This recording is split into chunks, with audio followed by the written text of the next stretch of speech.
for Brandon Aiyuk. Again, this is a situation that shows there's no solution in sight. Now, at some point, there's going to be a breakthrough on all three of these situations. But right now, the 49ers and Brandon Aiyuk remain engaged in a stalemate. The 49ers have tried to re-sign him, have not succeeded. They've tried to trade him. They have not succeeded. They have been through any number of scenarios this summer, and I think right now we're getting closer and closer to the regular season. The longer this goes, the more dramatic it is, the more significant it becomes. And again, we don't know when this is going to end, but it has not gone the way that the 49ers and Brandon Aiyuk would like. Yeah, back-to-back 1,000-yard seasons. It's really hard to imagine them starting that season, playing that first game against the Jets without him. And Brock Purdy threw 552 passes last season, including in the playoffs. Only 13% of those came without Aiyuk on the field. Purdy was pretty productive, though, when he wasn't there. He completed 76% of his passes, 5 touchdowns, no picks. And he completed 15 of his final 16 attempts without Aiyuk on the field. Not like a huge sample size there, but sure. Let's say Aiyuk isn't on the field in week 1 or for an extended period of time. How much does that hurt Purdy? Yeah, it's a big deal. This offense under Brock Purdy has been different in 2 different ways. Number 1, his athleticism is created, no doubt. And then 2, really pushing the ball downfield. And that's really expanded this offense. I mean, Brock Purdy's willingness to throw the ball downfield, his capability to throw ball downfield, specifically to Brandon Aiyuk, has changed, has elevated this offense. And so if you take Brandon Aiyuk out, that's going to minimize a little bit of Brock Purdy's willingness, his comfort level, his ability to do it, because Brandon is in many ways the guy to do that. And so I think the absence of Brandon Aiyuk almost takes away that elevation of Kyle Shanahan's offense under Brock Purdy and brings it a little bit back down to earth when, with those 2 guys on the field, it's in many ways felt essentially unstoppable. Yeah, I mean, obviously they were missing several players in that preseason game last week, but Purdy just looked so bad, so lost that you almost like project in your mind, like, what could this look like if he doesn't have Aiyuk there? Not that bad. Sure. Brandon Aiyuk is holding in. Trent Williams is holding out. He hasn't been to practice at all. I mean, talk about critical to this team, Adam. What can you tell us about those contract talks? Hannah, Kyle Shanahan said yesterday that he has had contact with Trent Williams, and he sounded like he was encouraged, but it also doesn't sound like they're a whole lot closer to an agreement at this particular current time. Doesn't mean it couldn't change quickly. It certainly could. They want to have Trent Williams. They plan to bring him back into the fold at some point in time, and I think most people believe that somehow, some way, they'll figure out a way to get this done for opening night against the New York Jets. But again, training camp goes on without Trent Williams, without Brandon Aiyuk, and a team that already is nursing a Super Bowl hangover has a couple of significant looming offensive questions that cast a cloud over this team's horizon and upcoming hopes. Yeah, listen, as much as we talk about Brandon Aiyuk and his importance, Trent Williams' absence is even of greater importance for the 49ers. You're talking about the best left tackle in the game, even at the age of 36. Now, I'm not sitting here tripping about training camp because I was once a Wily vet and I didn't want to deal with training camp at all. But we are getting down to the wire here with about a little over 2 weeks before that Monday night game against the Jets. They need Trent Williams in the mix because without Trent Williams, quite honestly, that offensive line is average at best. I don't even know if they even average. They need Trent Williams and his ability, not only in pass protection, but his run blocking ability to really make this thing go offensively. And we've seen in the preseason what it looks like without him in there. It's not very good. So they need the big fella in the mix and in the mix quickly. Yeah, this is the biggest, this is the most important, this is the most impactful holdout we have in the NFL right now. More so than Aiyuk, more so than any of the receivers. Absolutely. Yes. The Aiyuk holdout, huge. The CeeDee Lamb holdout, huge. The Jamar Chase holdout, huge.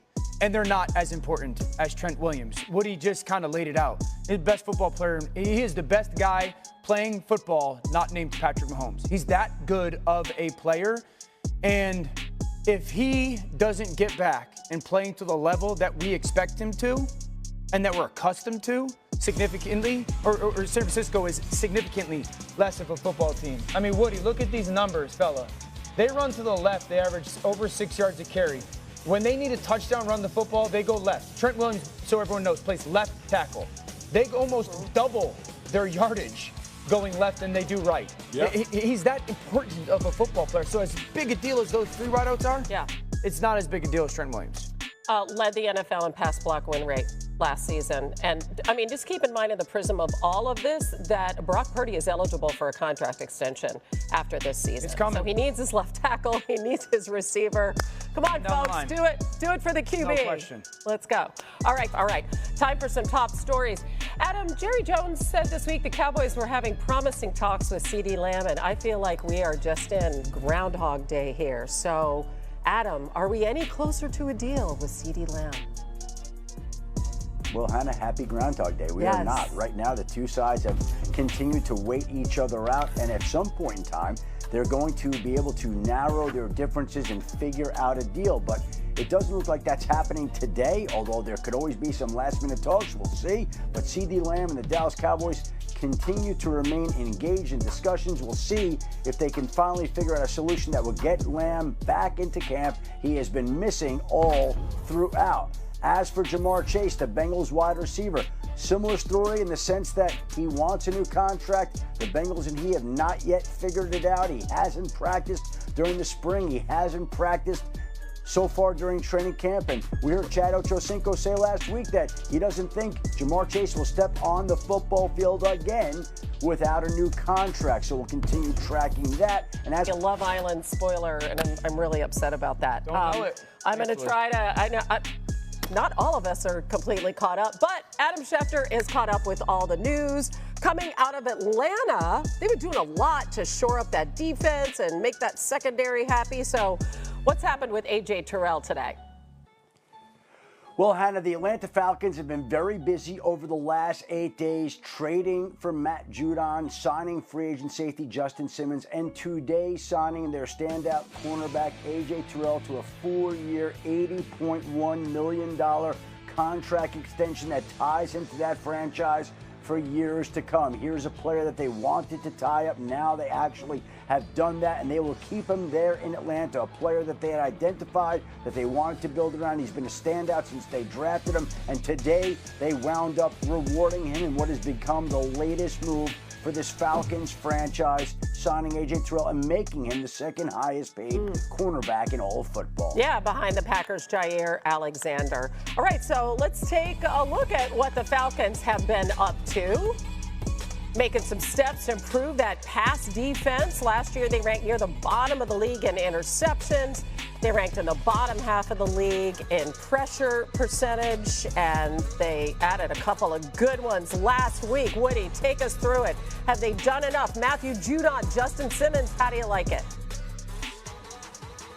I love it. I love it because you address, two areas of weakness for this Atlanta Falcons defense. Obviously, Matthew Judon wants a new contract. He's still, when healthy, one of the best pass rushers that we have in the National Football League.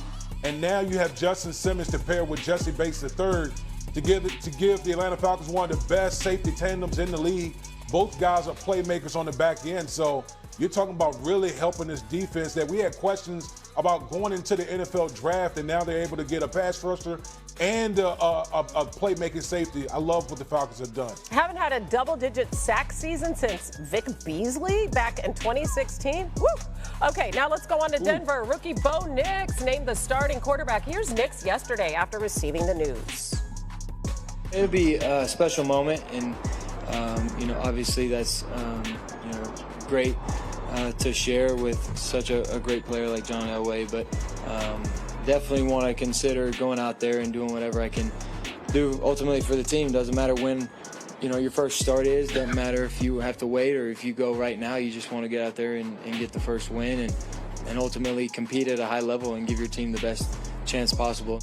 Dano, he had over 60 starts in college. Why did he get this gig? Because he makes the right decision really quickly. And I think doing that frees up Sean Payton and their playbook to be very diversified. You could run short yardage stuff where there's little ball fakes, and he can get to the third option in 2.7 seconds. And I'm talking from when that ball gets snapped to when that ball gets out of his hands. You can run a little bit of a quarterback movement or keeper game where you could fake run and he has another second option where he throws it to Tim Patrick and slows him down, again, right around 3 seconds from that operation. 3rd and long, you can spread the field and still push it vertically, and he can make the right read in the middle and get that ball out of his hands as that receiver's dropping his weight. That's a big deal. Sean Payton is going to design guys to get open.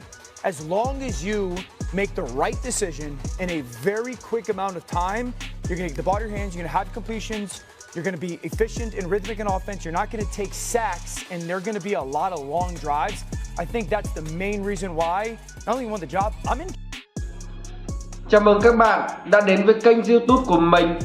Hôm nay là một ngày không đẹp trời cho lắm, nhưng mình vẫn tiếp tục gửi tặng đến các bạn những tác phẩm thật là đẹp và tuyệt vời. Và mình mong rằng các bạn xem video của mình thì hãy ấn like và đăng ký kênh để ủng hộ mình, để mình tiếp tục lấy động lực ra video. Mình xin chân thành cảm ơn các bạn rất là nhiều. Bây giờ mời các bạn cùng theo dõi quá trình mình tạo ra video của mình nhé. Xin mời.